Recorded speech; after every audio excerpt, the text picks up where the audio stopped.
Birthday ng aming anak today, si Ate Marian. She's sweet 16 right now at feeling ko I am 16 years mom right now. I'm so excited and blessed. Syempre, alam mo yung ano yun, naramdaman kong babae ako dahil alam mo yun, na-feel nating mga anak and fulfillment yun ng isang babae. I don't know sa akin lang yan. So nagaling kami sa church, nakita niyo naman sa intro namin. And right now, nandito kami sa favorite naming Filipino restaurant. Kami muna yung magla-lunch. Kami muna ay medyo may konting bibilin sa grocery. Or titingin kami, or milalakarin pa kami. Siyempre, pasyal muna, it's Sunday.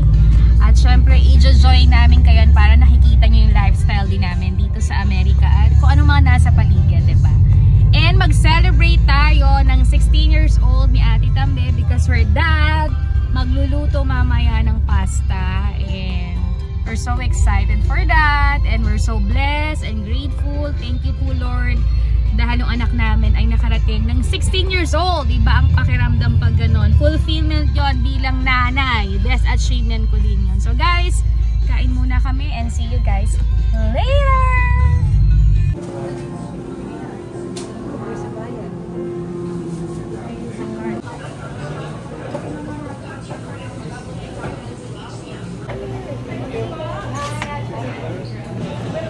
Guys, kakain muna kami at ang sarap dito ng food. Meron kami lechong kawali.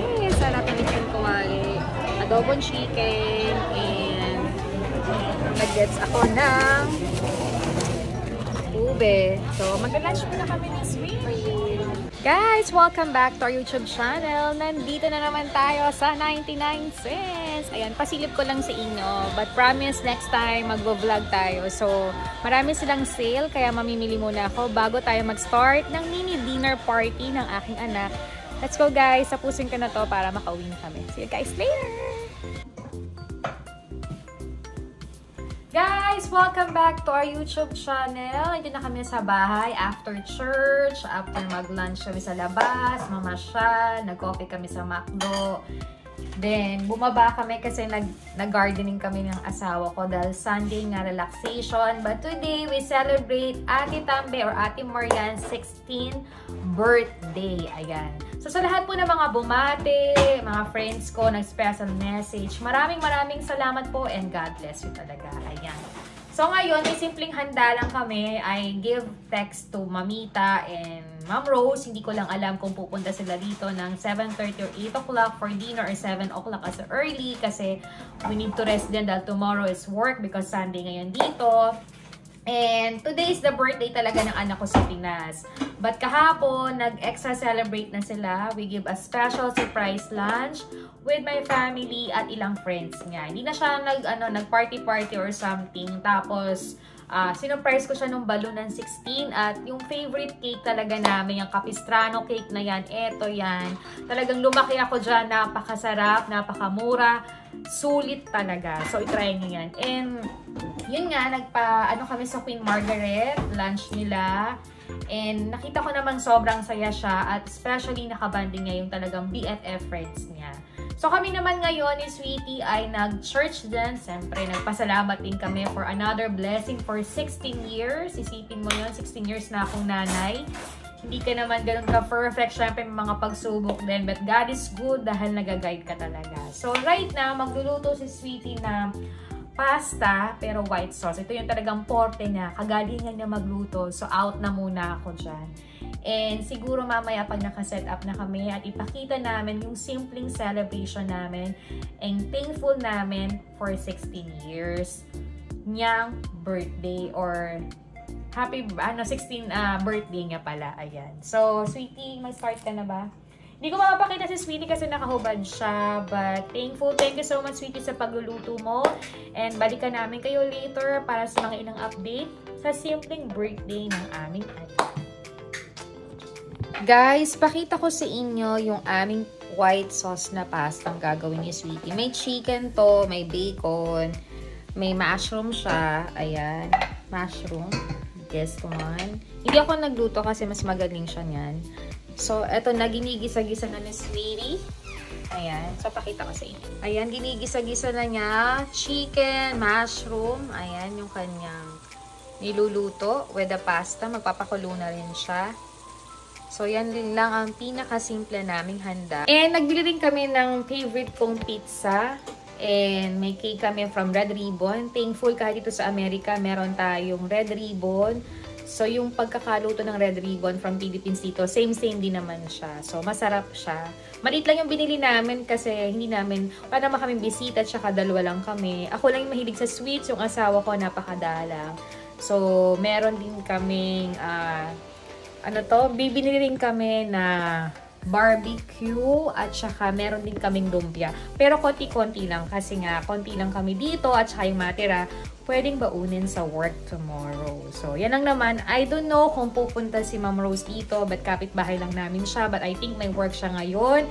8 PM ko uli. At si Mamita naman ay may work din until 11:30 or 12 in the midnight. So, baka next time na lang din sila. But I invite them. So, balikan ko muna kayo guys. Magluluto muna kami. And after that, ipakita ko yung setup at yung simpleng dinner namin sa birthday ng aming anak. So, see you guys later! So guys, update lang. Tapos na si Sweetie magluto ng pasta niya. So ako ngayon ay iniinit ko yung lumpia at saka yung konti naming barbecue. Dahil si Mamita hindi siya makakapunta. Si Ma'am Rose, pupunta siya dito pero naihatid na yung anak niya. Kasi yung anak niya ay medyo little pihikan sa Pinoy food. But grilip naman niya si Ate Tammy. So it's okay. Tapusin ko lang to. Tapos, mag-start na tayong kumain. Kasi nga tomorrow, may work na naman sila. So, mali pala. Dapat mahina. Pakita ko sa inyo yung setup namin. Ang cute niya. Ayan yung setup. Ito yung aming barbecue. Wish na wish ko yan. Sa Filipino restaurant namin yan. Tapos si Bingo, si Papa niya ang gumawa niyan. Ayan. Cute lang, di ba? Ayan. Yung aming simpleng magiging dinner for today. Tapos, mag-ayos kasi nga, nagluluto pa kami. But, eto yung aking lumpia na niluluto. Yan yung lumpia. So, balikan ko na lang kayo later para matapos na makapag-prepare na ako. Kasi si Ma'am Rose is on the way na kasi natiglan yung anak niya. So, see you guys later! Guys, tapos na yung aming pasta. White sauce siya. Sweetie nagluto niya. And we have red ribbon cake, barbecue, and also we have this one, lumpia, food, soft drinks, and the balloons. Simpleng setup for the birthday of my anakis na si Tambelina for 16 years old. Ayan. Diba? So guys, tapos na kami mag-prepare. Very simple kainan namin. Hintay lang namin si Ma'am Rose kasi natin yung anak niya. So we have pasta, cake, and favorite ko, barbecue. Ayan. And meron pa rin kami palang isang pizza. Buksan ko siya. Masyado siyang malaki. Ayan, pizza. Para bagay siya sa pasta. So, malaking pizza siya. Ayan. So, guys, mag-dinner na kami. At hintay namin si Ma'am Rose. Nanonood ng TV si Sweetie. Ayan, and mini Thanksgiving namin yan for 16 years old ng aming anak. So, see you guys later. Pizza yan. So, iba't ibang flavor. Guys, andito na si... Biaba, mag-hi ka. Mag-happy birthday ka kay Ambe. Happy birthday, Tambi! Ayan na, oh. Kumakain ako. Mahirap na. So, welcome back to our YouTube channel. Sorry po, hindi ko na na-close yung vlog last Sunday. Nung nagkaroon kami ng simpleng dinner para sa birthday or 16th birthday ng aming anak na si Marian. Kakauwi ko lang po from part-time. Ayan. Napakaganda ng panahon pero napakahangin, napakalamig kasi last day umulan. So, Ito na po yung aking utang for today para i-close ang ating vlog sa simpleng handaan natin. And saying thank you so much to Ma'am Rose, sa isang good friend ko na naka-attend nung gabing yon. At si Mamita hindi nakapunta kasi may work siya. Pero binabati ko rin siya ng happy birthday kasi birthday niya po kahapon. So, we doing our celebrations maybe next Thursday daw kasi magde-day off kami pare-pareho para magkaroon kami ng lunch or hindi ko alam kung saan kami pupunta. So guys, akit muna tayo. Ito yung paligid ng aming lugar dito sa Amerika, dito sa California. Ayan. Very tahimik but actually magpo-4 na ng hapon. And I think 2 weeks to 3 weeks from now, magpapalit na ng oras kaya matagal na naman ang liwanag sa gabi. Pero still yung ulan, yung lamig at yung pagtunaw ng yelo ay tuloy-tuloy pa rin. So guys, samahan nyo ako before my closing mag-vlog.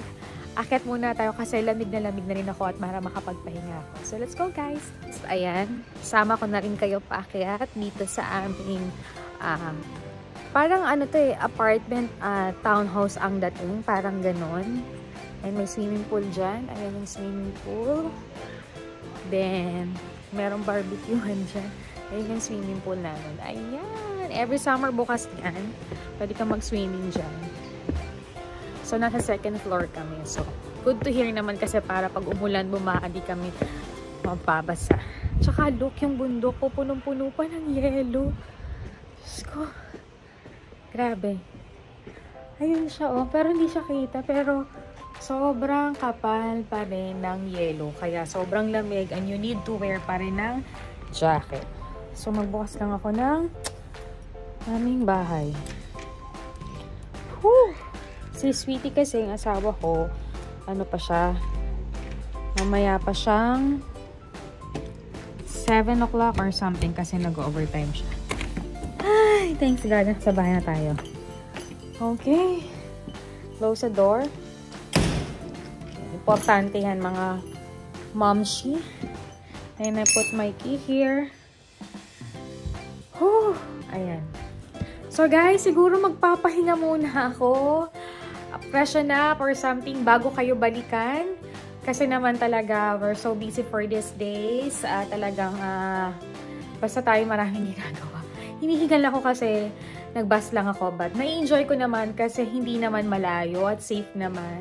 At saka, anytime naman na mag-grab. Kasi mas enjoy yung nagbabas kasi 5 minutes or something lang. And then, pag umaga naman, sinusundo ako ng kasama ko sa work or hinatid ako ni Sweetie. Pag ganito naman na free si Sweetie, sinusundo ako. So, wala naman ako naging problem sa transportation, nare-relax pa ako, nakakapagmuni-muni. And dapat nga mag-dancing class ako for today, pero kinat ko na lang kasi mas gusto ko magpahinga. Kasi parang feeling ko si monthly period ay parating na. But, it's okay naman kasi laking tulong din ng dancing ko kasi share ko rin yan sa inyo soon kung anong benefits na naibibigay niyan sa akin. Kaya siguro tumataba rin ako at naging maganda yung kalusugan ko ngayon. So, ako muna yung magpapahinga. But anyway, ang bahay naman namin sobrang linis. I think tomorrow, kasi I think Thursday darating si Mama. So, I need to freshen up lang ng konti.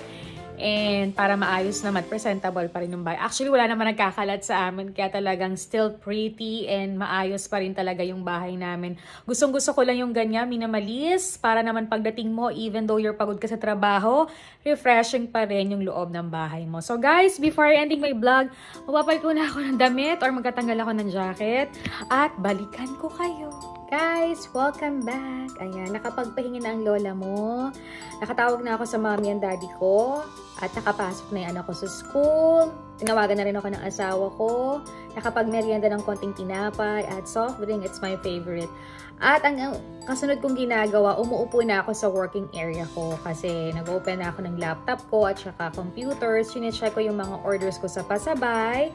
Tapos, I have my extra diary. Itong extra diary na to dahil malapit na ang katapusan. Nire-remind ko yung mga bills na kailangang bayaran. Igo-grocery for this week. Yung mga lakad na pwedeng i-note down. At tapos kung saan kami pwedeng mamili or saan may mga sale. Kasi nga, this 2 box ko ay pipick upin on Saturday. So, magkakaroon ulit ako ng bagong box to open 5 and 6 para sa mga pasabay. So, may mga orders na ako. So, para hindi ko nakakalimutan, even though I have a work, so may extra time akong isulat lahat sila. At syempre, dahil malapit na ang katapusan, nire-remind ko rin yung mga balance sa amin na talagang every 15 and 30 nagbabayad sa GCash at BDO. So, nire-remind ko yan para malayo pa lang, handa na sila, mababudget nila at mababayaran nila po kami. So, yung GCash ko, ang aking anak at daddy ko ang nagbabahala doon. So, sa BDO kami mag-asawa ang nag-handle. So, yan naman. At saka, syempre, ang obligasyon natin monthly sa aking anak. Syempre, ang mommy at daddy ko siya nag-aalaga. Syempre, may mga rewards din sila. Hindi tayo dapat abuso sa kabaitan. Dapat we have to return palagi sa mga taong gumagawa sa atin ng kabutihan. Diba? And yun lang, wala nang masyadong lilinisan sa bahay namin. So baka bukas, maaga uli ako uuwi kasi galing ako sa FedEx, may alahas akong kinuha. Na shoutout sa Dama, sa Dubai, na sobrang perfectly. Alam nyo talagang kahit nung nasa Dubai ako, doon talaga ako bumibili ng alahas. At dahil nga gusto ko mapasaya at ma-reward ang sarili ko, may nagustuhan ako. Ayan. Nagagustuhan talaga na naman. I-share ko yan soon baka sa ibang vlog ko. Malinis pa naman ang bahay namin. So I plan tomorrow na mag-vacuum, magwalis uli, maglampaso kasi this coming Thursday parating si Mama. So we're excited na parang 4 days to 5 days yata siyang nandito. So excited na naman kami ni Sweetie para makapamasyal, mag-isip kung saan pupuntahan. Diba? Pero sa Friday kasi bawal kumain. So ng karne, so we're decided na parang maghanap ng fishing something para naman seafoods yung kakainin namin.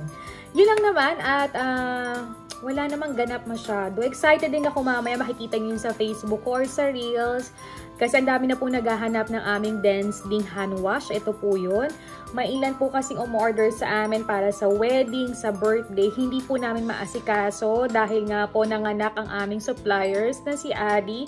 Kung siya po ay aming isa sa partner.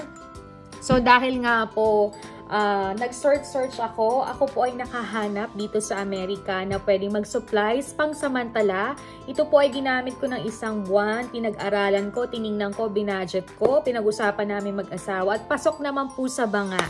So baka this coming May sa pagbukas ng mini store ko sa Lucena or sa bahay namin ay maglagay ako doon, ipopost ko siya sa group chat namin at baka magustuhan nyo, pwede po kayong mag-order kasi may ilan po akong dadalhin para kung may order kayo kahit maliit lang na value ay magawa po natin. So kung hindi po namin agad maasikaso yun, meron po akong suppliers na ininit sa May. Baka mag-video call kami or mag-meet kami ng mabilisan sa Manila. Baka po sa kanya muna kami kumuha. So pag-aaralan muna, 'di ba? So ito nga yung mga sinasabi natin minsan sa business, kailangan talagang handa ka para may substitute kang dapat gawin. So I think na-picturean ko na siya sa garden. Hindi kami makatagal sa garden kasi nga kahit alam mo namang hindi nag-snow dito sa amin. Kanina nga pinakita ko sa inyo yung bundok, punong-puno pa rin ng yelo, kaya talagang umuulan pa rin, malamig pa rin. So, you need to protect yourself. Kailangan pa rin maka-jacket at nakabuhota pa ang lola mo hanggang ngayon kasi nga malamig talaga. Although mainit, pero ang lakas ng hangin at malamig ang simoy ng hangin. So, meron na ako dito. Ayan. Ito siya. Ayan. So, hinihintay kong dumating yung aking printer kasi umorder ako or bumili na ako ng printer. So, I try my best. Alam mo naman ako, nag-aaral na rin. Kailangan rin yan sa business. Para hindi tayo nagagastusan at yung ibang budget ay nagagamit pa rin natin. So, commercial muna po to for ending the vlog of my 16th birthday ng aking anak. Dahil hindi nga ako nakapag-vlog kahapon dahil sobrang pagod ang lola mo. Alam mo, pag Monday, marami kang ginagawa at pagka uwi mo, mas gusto mo pong mahiga para bawi-bawi yung pagod na nararamdaman mo. Kasi nga po, 6 o'clock pa lang po ay nagpa-party nung nagkatrabaho na ako. So, kahit maagap yung labas mo, iba pa rin yung pakiramdam mo na mas gusto mong ipahinga. Syempre, asawa ka rin, magkisilbi ka sa pagkain, at gusto mo sabay kayong mahiga, manood ng TV, magbanding at mag-usap. Kailangan yan. Every day, you need to talk to your husband kung kamusta siya maghapon, diba? Doon mo pa rin masishare yung love, yung kilig, lambingan, at pag-aasikaso mo sa kanya. Ayan, kinommercial ko pa. Alam mo, ako kasi, sa tagal ko na business. Parang 4 years na yung hand wash namin. Kahit hindi ko masyadong pinopost sa Facebook dahil may group chat kami at saka may humahawak talaga niyan, mabili po talaga kami. So, ngayon talagang sabi ko, ibabalik ko rin yung tutok, although meron akong supporters para dyan dahil nga ang dami kong inaasikasong business, but thankful kasi lahat to kahit maliliit, nakakatulong at talagang tutok ako dyan. Ayokong pabayaan. So, for me, ito ay gamit ko siya for a couples of 1 month. Okay yung scent niya for me, lalo na kung gusto mong makalinis at gusto mong matanggal yung bacteria talaga kahit papano.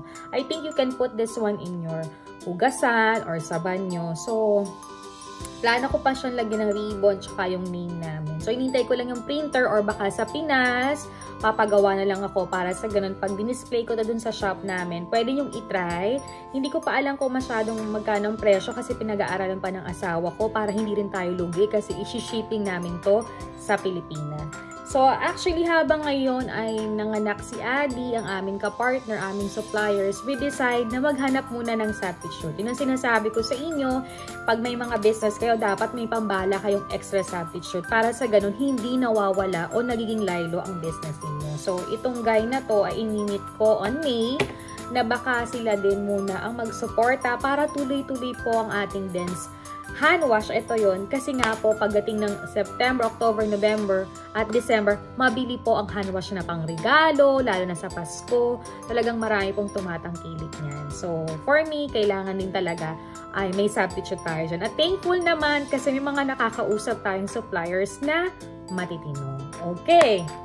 Yun lang naman ang nangyayari sa akin, at after that nito, siguro ako'y magpapahinga na and plano kong mahiga para makarelax naman tayo, manood ng movie. Plan ko maglinis ng konti dun sa loob ng kwarto namin. Actually, hindi ako naiinip kahit mag-isa ako dito kasi it's already 4:30 or 4 something na. So, ilang oras na lang. Overtime yung asawa ko sa office ngayon dahil tax season nila. So, pagdating niya, piniprepare ko na yung dinner, maliligo na siya, kakain na kami.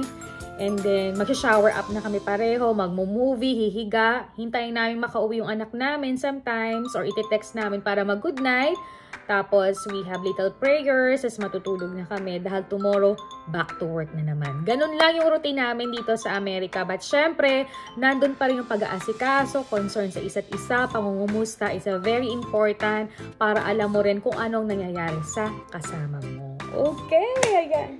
Hindi ako masyadong naglilinis ng bahay every 3 times to 4 times na lang. Yes, parang kala mo unti pero dumadami pa rin kasi wala naman nagkakalat sa aming bahay. But tomorrow ay naka-alarm ang aking phone para mag-vacuum, magwalis, maglampaso kasi this coming Thursday, we're so excited kasi si Mama ay parating. So para malinis naman at saka konting linis ng banyo, at saka yung kama, ayan. So para presentable naman ang dating. Kasi wala naman nagkakalat sa amin, so okay naman. So I think I have time for 1 hour or 45 minutes sa aking working area para makita kong update sa business ko. After that, I have me time for myself. Text muna, cellphone, movie. After that, magtitiklop ako ng mga damit, ayusin ko, then cook, then shower, then rest, then work. So, ganun lang po ang buhay sa Amerika, diba? So, kung marunong ka ng time management sa sarili mo, mai-enjoy mo ang buhay. Pero pag ikaw inipin at mataas ang expectation, for sure, hindi ka magi-enjoy. So, you know how to take care of yourself and how to manage everything. As long as I think you're busy, mai-enjoy mo yan. Samahan mo lang talaga lagi ng prayers to guide para magawa mo din lahat. Ayan. So, yan lang naman po ang aking masishare. At sa birthday po ng anak ko, maraming salamat po sa lahat ng mga bumati, sa mga kaibigan namin, kamag-anak namin, sa mga kakilala namin, sa mga suki ko. Maraming salamat po talaga sa mga friends ko sa iba't ibang lugar, mga BFF ko nung college, BFF ko sa Dubai, sa Thailand, dito sa Amerika, sa Canada, sa Qatar, all over the world na mga tunay kong kaibigan at mahal ko. Maraming salamat and God bless you all. Hindi ko man kayo may isa-isa pero sobrang na-appreciate ko lalo yung mga gumawa ng video sa mga ninong at nina niya. Maraming salamat kasi na-appreciate ko talaga na ganun kahalaga ang anak ko sa inyo. So anak, 16 years old ka na. Sana wag kang magbago. Sana mas more mature, mas alagaan mo ang sarili mo. Wag mong pababayaan ang sarili mo. Don't stress too much sa pag-aaral, diba? Sobrang proud na kami sa'yo at kung anong maibigay mo sa amin ay very happy and proud kami talaga sa'yo. So, wag masyadong pagudin ang sarili sa mga bagay-bagay, i-enjoy mo ang teenager mo, mag-ipon ka, magdasal ka palagi, mag-ingat ka, mahalin mo mga taong nag-aalaga sa'yo, sina lola at lola, mga kaibigan mong nasa paligid, lagi kang magpapatink at mag-a-appreciate, para sa ganun naman ay patuloy na maging mabuti kang bata. At syempre, center the Lord sa lahat ng wish mo at ingatan mo ang iyong katawan, ang health mo para mas magawa mo at matupad mo lahat ng gusto mo. So, si mama at si papa mo ay nandito lang para ipagdasal ka, i-guide ka, at mahalin ka, at tuparin lahat ng mga pangarap mo. So, kailangan magdasal lang tayo para maging malusog, tahimik ang buhay natin, magmahalan tayo, and for sure, magiging smooth ang lahat. Ayan. So, happy 16th birthday! Dalaga ka na, kaya mas ingatan mo ang iyong sarili. Okay? Yun lang naman po ang share ko sa inyo at maraming salamat po sa panonood ng aming birthday episode ng aking anak. Sobrang na-appreciate ko talaga, and for my 16 years being a mom, hindi ako perfect na nanay, hindi rin ganun ka-best ang bilang nanay. Marami akong ups and down na napagdaanan sa pagpapalaki ng aking anak. And besides of my mom and dad, maraming salamat dahil hindi niyo ako iniwanan. Pinagdasal natin to at ngayon ay maayos na ang lahat. Financially and physically, thank you po talaga. Although nasa ibang bansa kami, nagtatrabaho kami, nandyan kayo para sa amin. Kaya naman, lugod ang pagsusukli at pagmamahal ko sa inyo. Hanggang kaya ko, gagawin ko to dahil talagang napakabuti niyong magulang sa akin. Ganun din sa aking asawa na very supportive sa aming anak. Talaga naman dun yung mga advice niya. Kahit dalaga na si Tambe, talagang nakita ko yung pag-uusap nila. Talagang sobrang natutuwa ako sa pag may mga ibang assignment na hindi kaya ni Tambe. Tinutulungan talaga ng papa niya na mabigyan ng time ang kanyang anak. Kaya maraming salamat sa iyo, sweetie. You're the best talaga. Wala na akong mawi-wish. And bilang nanay, napakahirap na na obligasyon. But sabi nga, pagdasal mo lang. And they have a lot of proper time and God time para sa mga gusto nating pangarap para sa ating anak. Syempre, laging dun tayo sa ikabubuti. Hindi naman tayo perfect na tao, marami tayong pinagdadaanan, marami tayong naririnig sa ating paligid, may mga negative dyan. But for us, ipag-pray na lang natin yun at lahat na maging malalampasan. Kung hindi naging perfect ang before, laging ang Diyos ay nagbibigay ng chances para maging perfect at maging maayos at the best ang buhay mo. Maniwala ka lang, kapit ka lang, huwag kang mainip dahil ibibigay yun sa'yo. Okay? Yan po lang ang ating episode of my birthday of ang aking anak. Ayan, natutuwa ako kasi syempre dalaga na siya. May mga kasama na ako sa pagiging kikay ko, fashion ko, magkaiba man kami, but I'm so happy kasi utay-utay na rin siya nag-aayos at nire-respeto ko ang mga outfit at fashion na gusto niya para hindi kami nagkakagalit at nagtataliwas. Give and take lang, diba? Konting advice kung ayaw niyang sundin, basta as long okay siya at presentable, happy na ako doon. Ayan, so anyway, yun lang po ma-advise ko sa mga nanay. Napakahirap talaga maging nanay, pero ang sarap sa pakiramdam dahil for me ay natupad na maging nanay ako at mag-realizations na mailabas yung bata, diba? Iba sa pakiramdam, proud mommy talaga, diba? Kahit sa dami mong pinagdaan, pagsubok, mabait talaga ang Diyos. Kaya kapit lang and pray lang. Hindi ko naman sinasabing perfect na perfect ako, but for me, I try my best to be a perfect and the best. Kaya mo yan. Kaya mo yan kung gugustuhin mo at pagtatrabahuhan mo. Okay? So maraming salamat po. I'm ending my vlog para makapagpahinga na ako. Syempre, at may mga gusto pa rin akong trabahong dapat gawin. Shinare ko lang to sa inyo para naman po sa ganun. May happy moment kami sa YouTube na mga special occasions naming mga pamilya na ma-share sa inyo at baka naman maging inspirasyon nyo rin how to handle your family, even though nasa ibang bansa kayo, OFW kayo, kung paano pa i-guide, mamahalin, didisiplinahin ang inyong anak kahit iba po ang nag-aalaga. So, walang imposible ngayon dahil may video call, may text, nahasayo lang paano mo i-handle ang anak mo para hindi malayo ang ugali sa'yo, para patuloy pa rin niya ikaw mahalin at respetohin at maintindihan kung bakit malayo kayo at ang tatrabaho kayo para sa kanya. So, yan lang po. Thank you so much for watching my vlog. Don't forget to like, to share, to comment, and subscribe our channel. I love you guys. See you again in my next vlog. Bye!